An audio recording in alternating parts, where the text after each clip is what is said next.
হাজার বছর আগের কথা। নীল নদের অববাহিকায় তখন ফেরাউনের রাজত্ব। বনি ইসরায়েল জাতি তখন দাসত্বের শৃঙ্খল থেকে মুক্তি পেয়ে এক নতুন জীবনের স্বপ্ন দেখছিল। এই জাতির মধ্যেই বাস করত এক অত্যন্ত মেধাবী এবং সুকণ্ঠী যুবক, যার নাম কারুন। কারুন ছিল হজরত মুসা আলাইহিসসালামের চাচাতো ভাই। সে কেবল সুদর্শনই ছিল না, বরং তার কণ্ঠে যখন তাওরাতের বাণী ধ্বনিত হতো তখন মানুষ মন্ত্রমুগ্ধ হয়ে দাঁড়িয়ে যেত।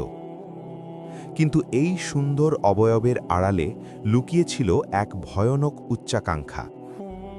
কারুন কেবল ধর্মতত্ত্বে নয়, আগ্রহী ছিল প্রাচীন রসায়নবিদ্যায়।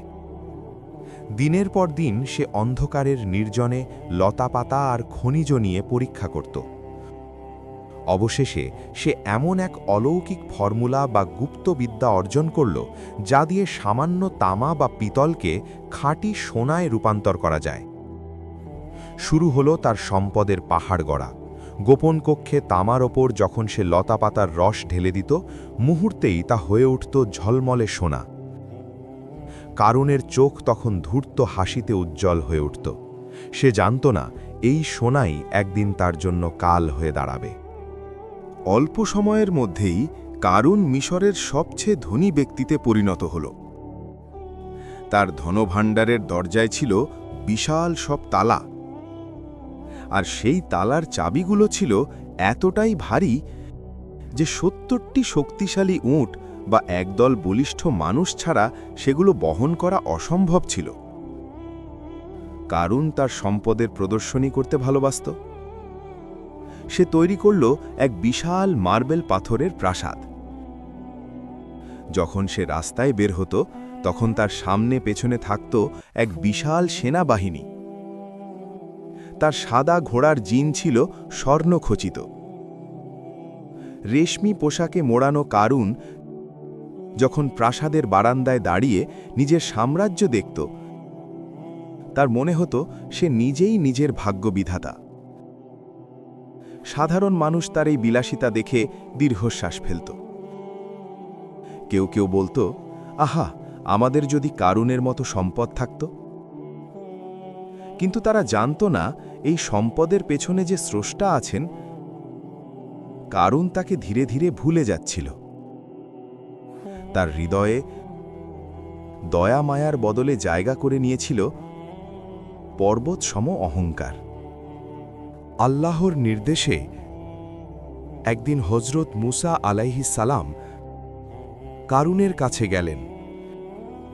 তিনি তাকে বললেন, হে কারুন, আল্লাহ তোমাকে যা দিয়েছেন তা থেকে জাকাত আদায় করো। এটি গরিবদের হক। কিন্তু কারুন ক্রোধে অন্ধ হয়ে গেল। সে দাম্ভিকতার সাথে বলল, মুসা, তুমি কি মনে করো আমি এই সম্পদ এমনি পেয়েছি? এটি আমার নিজের মেধা আর পরিশ্রমের ফল। আমি কেন আমার কষ্টে অর্জিত সম্পদ তোমাদের দেব? মুসা আলাইহিসসালাম তাকে বারবার বোঝালেন, অহংকার করো না, আল্লাহ অহংকারীদের পছন্দ করেন না। কিন্তু কারুন কেবল জাকাত দিতে অস্বীকারই করল না, বরং সে মুসা আলাইহিসসালামকে সামাজিকভাবে ধ্বংস করার জন্য এক হীন ষড়যন্ত্রের জাল বুনল। সে এক লোভী নারীকে প্রচুর অর্থের বিনিময়ে রাজি করাল, যাতে সে জনসম্মুখে মুসা আলাইহিসসালামের নামে মিথ্যা অপবাদ দেয়। সে চেয়েছিল নবীর সম্মান ধুলোয় মিশিয়ে দিতে। নির্ধারিত দিনে এক বিশাল জনসমাবেশ হল।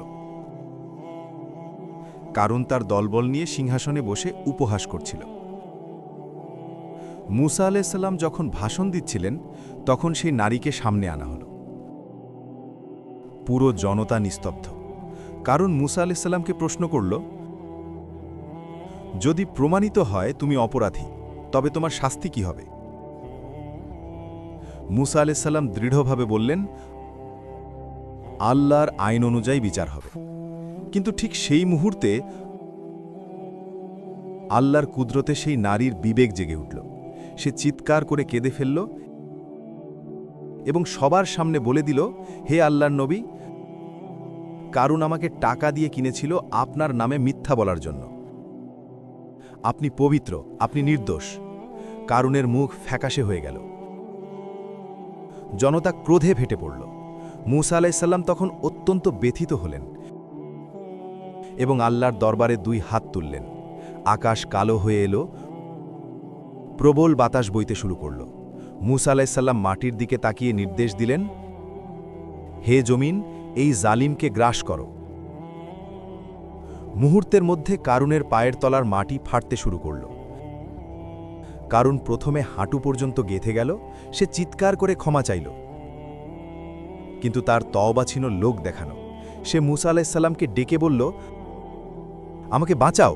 কিন্তু আল্লাহ জমিনকে নির্দেশ দিলেন আরও কঠোর হতে।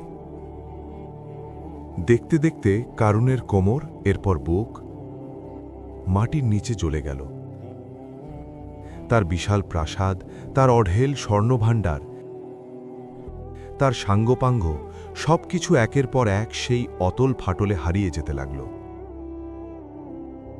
কারুনের সেই দাম্ভিক হাতটি যখন শেষবারের মতো মাটির নিচে তলিয়ে গেল, তখন পুরো এলাকা এক নিস্তব্ধ মরুতে পরিণত হল। আল্লাহ পবিত্র কুরআনে এই ঘটনা বর্ণনা করে আমাদের জানিয়েছেন যে ধনসম্পদ মানুষকে বাঁচাতে পারে না যদি না তার সাথে আল্লাহর সন্তুষ্টি থাকে। যারা একদিন কারুনের সম্পদ দেখে ঈর্ষা করেছিল, তারা তখন সিজদায় পড়ে কাঁদতে লাগল। তারা বুঝতে পারল